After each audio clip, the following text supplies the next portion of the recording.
జీవితం ఒక ఋతువులాంటిది. ఇది శాశ్వతం కాదు, ఎప్పటికీ ఉండదు. కృతజ్ఞతతో ప్రతి క్షణాన్ని ఆస్వాదించాలి. జీవితం ఒక స్థిర బిందువు కాదు, ఇది నిరంతర ప్రవాహం. బాధ తాత్కాలికం, ఎదుగుదల శాశ్వతం. ఒకసారి ఒక యువకుడు తన గురువునడిగాడు, జీవితం ఎందుకు ఇంతన్యాయం? నేనెందుకింత బాధపడాలి? గురువు మాటలు చెప్పలేదు, కేవలం చిరునవ్వుతో సమాధానమిచ్చాడు. గురువు ఒక పాత్రలో నీళ్లు తీసుకుని ఒక ఆలుగడ్డ, ఒక గుడ్డు, కొన్ని కాఫీ గింజలు వేశాడు. మూడూ ఒకే వేడిని ఎదుర్కొన్నాయి. ఒకే పరిస్థితి, ఒకే బాధ. గట్టిగా ఉన్న ఆలుగడ్డ వేడివల్ల మృదువుగా మారిపోయింది. సున్నితమైన గుడ్డు లోపల గట్టిగా మారింది.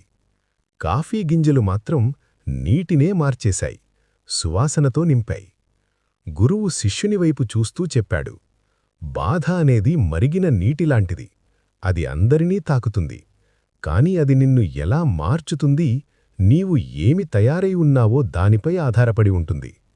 మార్పు లేకుండా ఎదుగుదల లేదు. ఒత్తిడి లేకుండా బొగ్గు వజ్రంగా మారదు. బాధ శాశ్వతం కాదు. అది నిన్ను నాశనం చేయడానికి రాదు, నిన్ను జీవితం, బాధ, మార్పు ఈ మూడు ఒకదానితో ఒకటి విడదీయలేని బంధమున్న విషయాలు. వీటి గురించి క్లుప్తంగా లోతుగా ఆలోచిస్తే, 1. జీవితం, లైఫ్. జీవితమనేది ఒక ప్రయాణం. ఇది మనం ఊహించినట్లుగా ఎప్పుడూ సాఫీగా సాగదు. ఇందులో ఎత్తుపల్లాలు, గెలుపోటములు సహజం.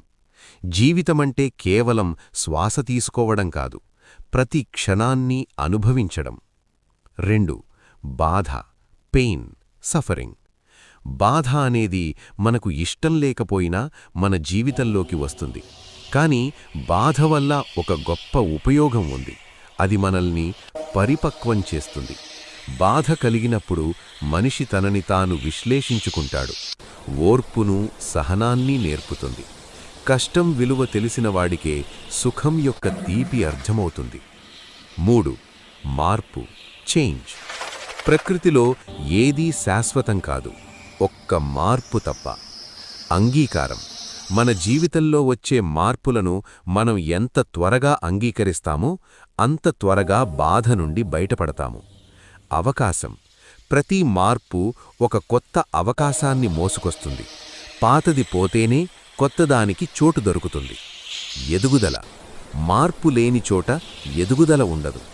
ఒక చిన్న మాట, ఆకు రాలడం అనేది చెట్టుకి బాధ కలిగించే విషయమే కావచ్చు, కాని అది కొత్త చిగుర్లు రావడానికి చేసే ఒక అద్భుతమైన మార్పు. మన జీవితం కూడా అంతే.